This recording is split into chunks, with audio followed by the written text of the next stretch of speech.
Assalamualaikum warahmatullahi wabarakatuh. Berjumpa kembali dengan catatan Syafiq Hasim. Menurut laporan Freedom House 2023, Indonesia masih berada dalam posisi partly free atau belum bebas atau bebas sebagian. Laporan Freedom House berarti berdasarkan catatan-catatan yang terjadi sepanjang 2022.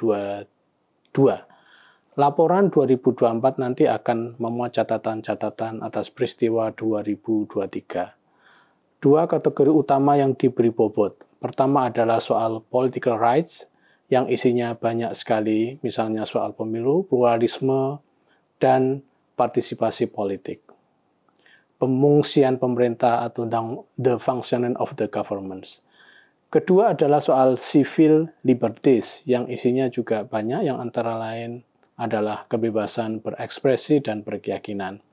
Untuk kebebasan berekspresi dan berkeyakinan, Indonesia nampaknya sudah lumayan oke, meskipun masih ada Undang-Undang ITE tahun 2008 yang dianggap masih menjadi bentuk restriksi hukum dan aturan atas kebebasan berekspresi.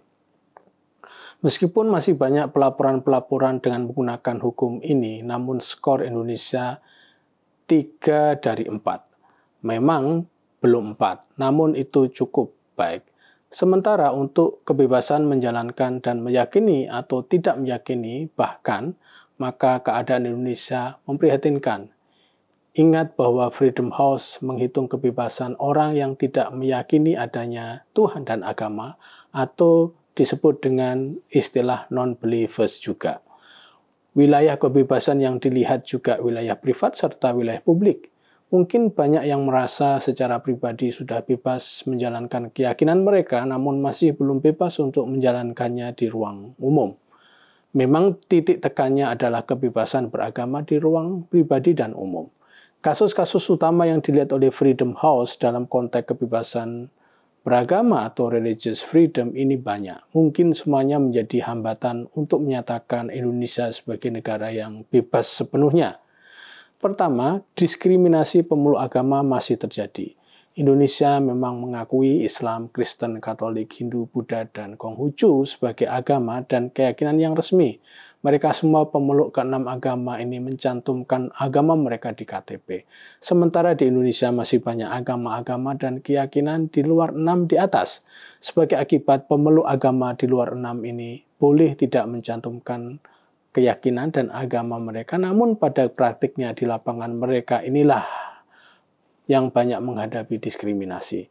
Penggunaan hukum blasfemi juga masih marak di Indonesia, dan ini salah satu yang menjadi parameter kebebasan di Indonesia. Kedua, pemerintah baik pusat maupun daerah masih gagal memberikan perlindungan pada kelompok minoritas agama. Hal yang disorot adalah soal izin pendirian rumah ibadah yang aturannya dipertahankan sampai sekarang. Misalnya untuk membangun rumah ibadah dibutuhkan 90 tanda tangan umat dan 60 tanda tangan masyarakat sekitar atau umum.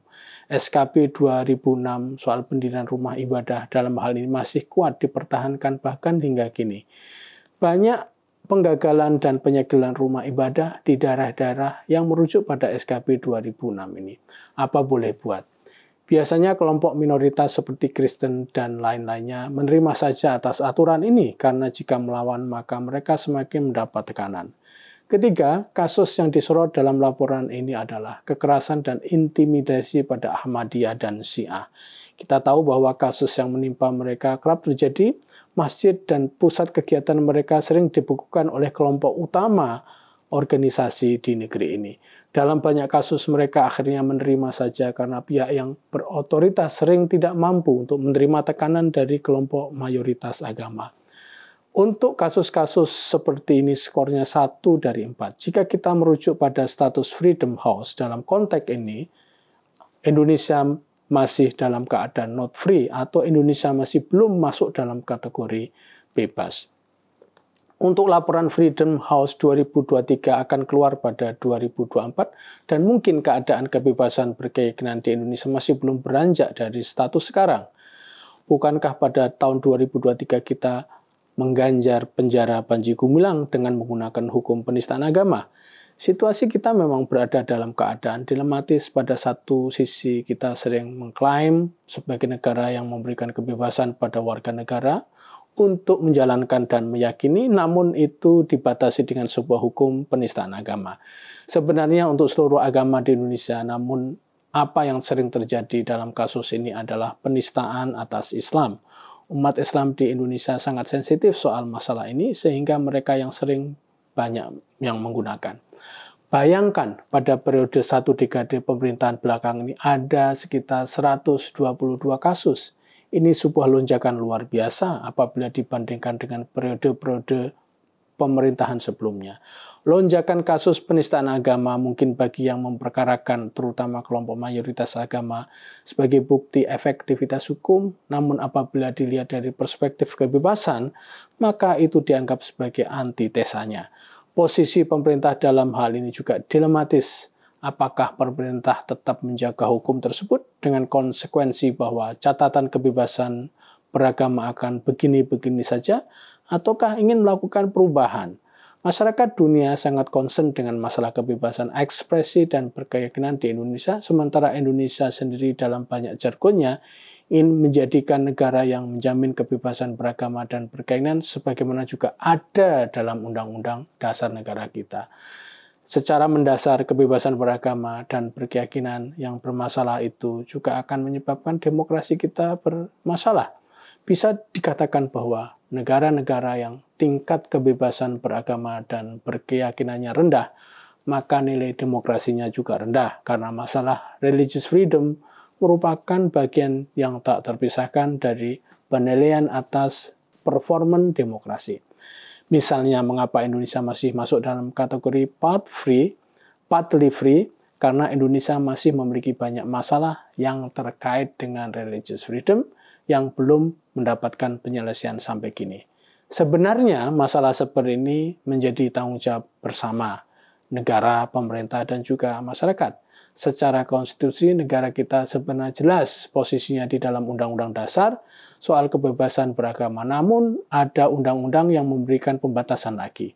Pemerintah dalam periode manapun juga memiliki kewajiban untuk menjalankan Undang-Undang Dasar dan Undang-Undang. Namun, dalam konteks kebebasan beragama, pemerintah sering merujuk pada undang-undang dan aturan-aturan yang merestriksi kebebasan beragama di bawah Undang-Undang Dasar. Masyarakat yang mayoritasnya adalah Muslim menganggap bahwa undang-undang yang membatasi kebebasan beragama masih mereka butuhkan untuk melakukan proteksi keyakinan dan agama mereka.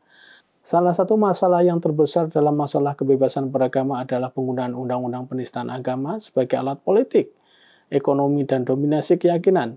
Hal ini sangat dominan menjadi warna kehidupan negara kita.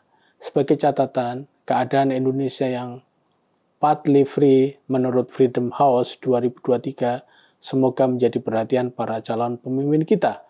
Saya berharap masalah ini menjadi bahan kampanye mereka, tapi mungkinkah mereka berani mengkampanyekan hal itu? Demikian, wassalamualaikum warahmatullahi wabarakatuh.